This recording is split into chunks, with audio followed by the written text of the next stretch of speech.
Burnout is an artist's disease. You feel like you're trying your best, things are landing, things are not landing. You can't tell what makes it consistent. You don't feel consistent. Maybe you're going crazy. Maybe you're not going crazy. What if you're onto something? There's so much that goes into being an artist and a content creator. Hi, I'm Liz, and I'm helping artists become better content creators, market their work, and start making dollars from their passion. One way I do this is by auditing your art accounts. I've helped over 100 art accounts build huge followings and make some money. Today, we're looking at Queen Squirrel, which is another account that's so huge. I never knew that she would even care about what I have to say. She's very talented, an amazing storyteller. So what's missing? Just like in the last audit with Rio X Blue, Queen Squirrel is a technician. Now, what I am referencing is the book E-Myth. If you do not read, please listen to the audiobook of E-Myth. It has changed a lot about my philosophy and what I think about entrepreneurship. So right now, our friend Queen, and she is in a state of burnout. You're trying to do everything manually without the support of a manager. Manager in this context means system, or there's a lack of vision for where you want this to even go. In the Google form I give to artists, there are multiple scales where they have to rank themselves on consistency, how comfortable they are with certain things. And Squirrel rated herself a 1 out of 10 on consistency. This is a huge red flag for me that you are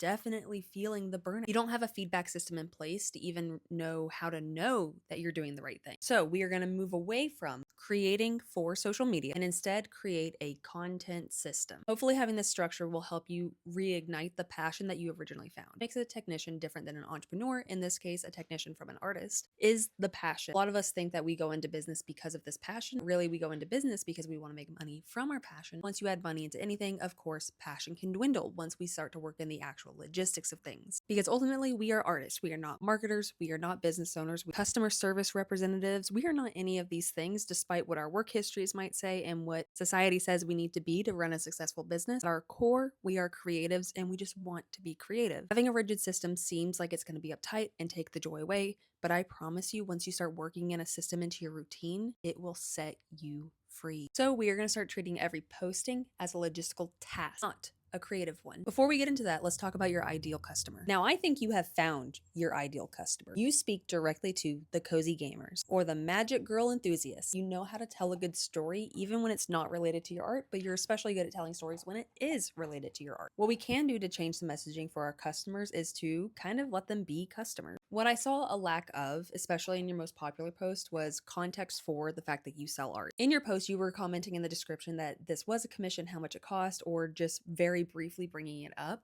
but not really talking about how other people can get commissions from you or how they can buy prints or other ways that they can support your business. And I know that's because being salesy can feel like, well, being a salesy rat, and no one wants to feel like a salesy rat. But the thing is, we are in the business of being in business, so we have to make sales. Making sales is not the same as forcing someone to buy something. In fact, you are solving a problem for your customer. They want to express their love for anime and gaming through fashion, but most merch is loud, low quality, or masculine coded. They want to feel cute and cozy in their own skin, but they struggle to find merch that kind of matches their actual aesthetic and their passions. They want something that feels high-end and artistic rather than just a logo slapped on another Gildan tee. Here is your 3-step anti-burnout plan. Step 1, the anti-burnout content system. This is something you won't hear me say often. I don't want you to post daily. For you, I just want you to batch and ghost. Spend 4, 5, 6, however many hours you want every single week to just batching B-roll content. Get some of you drawing, some packing, your desktop setup, tablet setup, studio setup, and use some type of system to post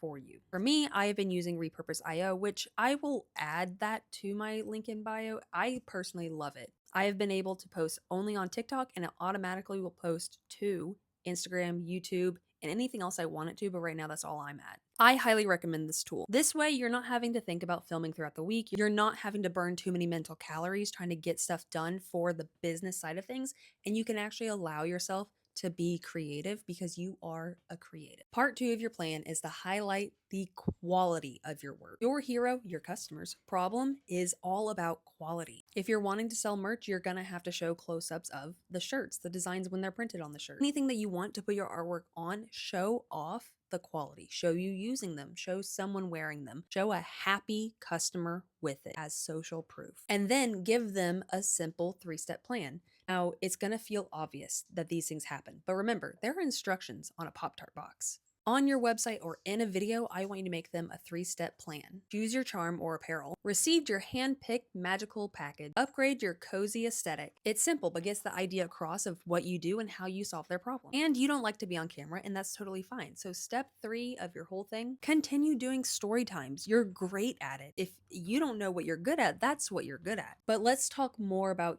your why. Why did you choose to make this? And make sure that those whys are hitting on your audience's pain point. Low quality, not very aesthetic merch. This builds a philosophical connection with your audience, and then you become the go-to person when they want a high quality piece of merch. After you put some of this into place, I want you to practice mindfulness in your systems. I do highly recommend you go follow my friend Ashley Tribute because she makes the artistic process a priority in a way that I don't technically do. I am more business side, analytical, all those things, but Ashley is very good at getting you to ground yourself in your artistic practice. If you are an artist waiting on an audit from me, they are coming. I got locked out of my Ko-Fi for a minute, but I do have it back. For anyone interested, you can sign up in my link.